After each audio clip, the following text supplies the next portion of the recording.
Have you ever soaked fruit in water until it became soft, or noticed skin wrinkle after staying in water too long? That process connects directly to today's word, macerate. It's a powerful, descriptive word that appears in cooking, science, medicine, and everyday English.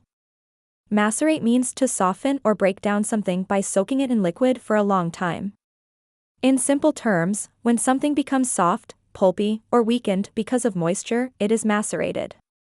The pronunciation is mas. Rate. Macerate is a verb.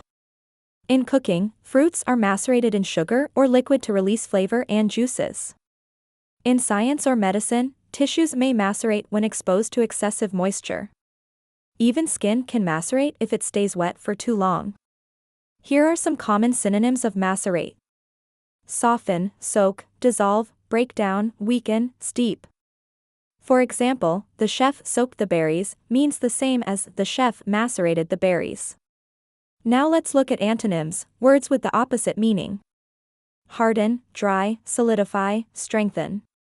If macerate makes something soft, hardening does the opposite.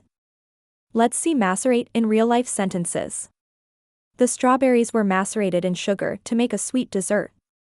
His skin began to macerate after hours in wet shoes. The herbs were macerated in oil to extract their flavor. Imagine a story: a home cook leaves fruit soaking overnight, and by morning it's juicy, soft, and full of flavor. That fruit has been macerated. The word helps you describe the process clearly and precisely. Macerate is especially useful when you want to sound accurate and expressive in English, whether you're talking about food, health, or science. It adds clarity and depth to your vocabulary. Keep learning, keep growing, and keep exploring words with Thesaurus Thrive.